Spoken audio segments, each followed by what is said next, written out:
है कि रियाजी रियाजी का मतलब होता है मश्क। मश्क का मतलब काबू में करना। किसी भी चीज़ को जब हम किसी को भी अगर हम काबू में करेंगे तो पहले उसको ट्रेनिंग देंगे। ट्रेनिंग देने के बाद ही हम उसे काबू में करेंगे।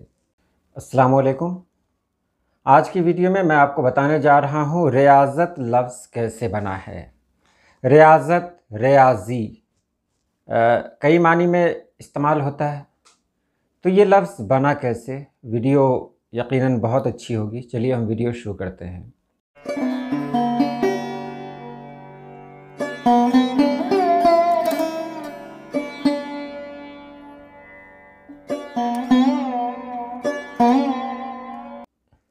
रियाज़त जो लफ्ज़ है वो अरबी ज़बान के लफ्ज़ रोज़ से बना हुआ है। रोज़, और आपने नाम सुना होगा, रोज़ा भी नाम पड़ता है। बहरहाल मुझे आज वहाँ नहीं जाना है, मुझे रियाज़त पे गुफ्तगू करनी है। तो रियाज़त जो लफ्ज़ बना हुआ है वो रोज़ से बना हुआ है और रोज़ के दो मानी हैं। पहला मानी तो आपने सुना ही होगा, रियाज़ुल जन्ना, जन्नत की क्यारी, जो मस्जिद नबवी का एक हिस्सा है, उसको कहा जाता है रियाज़ुल जन्ना। तो रियाज़ तो उस मानी में हुआ, यानी ज़मीन की सरसब्ज़ी व शादाबी, जैसे रियाज़ुल जन्ना। दूसरा जो मानी है उसका वो जानवरों के और ख़ुसूसन घोड़ों को सिखाने और फेरने का है।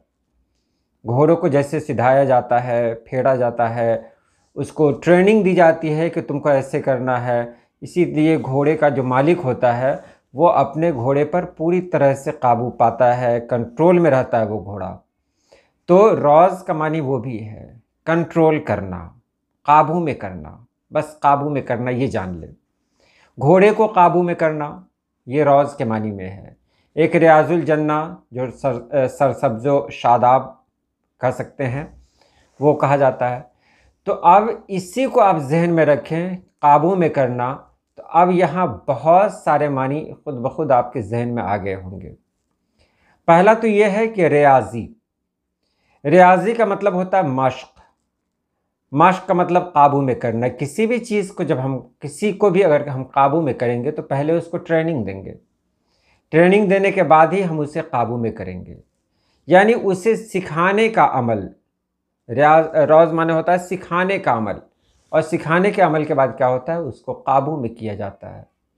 तो रियाजी का मतलब वही हुआ। अब ये रियाजी जिसको हम लोग मैथ कहते हैं, हिसाब कहते हैं, अगर इससे थोड़ा आगे बढ़ा जाए तो फिर बात आती है रियाज़त की।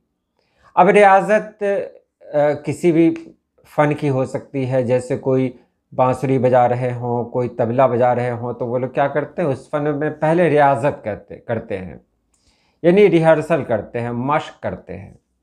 तो मश्क भी वहीं से आया हुआ है।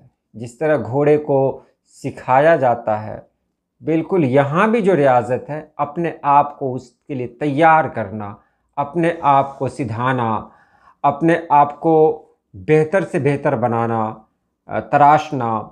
तो ये रियाज़त के मानी में है। रोज़ का जो दो मानी आपके सामने थे, तो वहाँ सरसब्ज़ो शादाब से आपको लेना देना नहीं है। आपको मतलब यही है, घोड़े को सिखाने का अमल। तो घोड़े को सिखाने का अमल कैसे हो सकता है, उसको अच्छा बनाने का अमल कैसे हो सकता है, वहीं से रियाजी भी बना हुआ है कि किसी को सिखाने का अमल, किसी बच्चे को सिखाने का अमल, और यहीं से रियाज़त लफ्ज़ भी बना। तो रियाज़त जैसे मतलब क्या कहें कि कोई अगर किसी फ़न में माहिर हैं तो वो रियाज़त करते हैं। कोई गज़ल गाते हैं तो पहले रियाज़त करते हैं। रियाज़त का मतलब कि बार बार उसको दोहराना। घोड़े को अगर सिखाया जाएगा तो क्या एक ही बार में घोड़ा सीख लेगा? नहीं सीख लेगा। बार बार उसके साथ कोई किसी ख़ास अंदाज में पेश आया जाता है, तब घोड़ा सीखता है। वहीं से ये लफ्ज़ बना। अब थोड़ा आगे चलते हैं सूफ़ियों की बारगाह में, वहाँ भी यही मानी है। वहाँ भी वो लोग रियाज़त करते हैं, मुजाहिदा करते हैं, यानी अपने नफ्स के साथ वो लोग नफ्स को इस तरह बनाते हैं, इस तरह का नफ्स को कुछ ऐसा सिखाते हैं कि वो नफ्स उनके काबू में आ जाता है। अब काबू में आ जाता है। अगर फ़न है, फ़न को भी कुछ ऐसा सिखाते हैं, कुछ ऐसी मेहनत करते हैं, कुछ मश्क करते हैं कि वो फ़न उनके कंट्रोल में, उनके काबू में आ जाता है।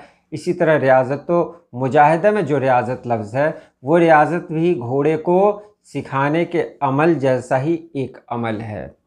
फ़र्क यही है कि वहाँ पर घोड़े को सिखाया गया, वो अपने नफ्स को काबू में करते हैं। तो यही मतलब हुआ रियाज़त का, जो रौज़ से बना हुआ है। तो चलिए आज के लिए इतना ही। अल्लाह पाक आप सभी लोगों को खुश रखे, आबाद रखे। अल्लाह हाफ़िज़।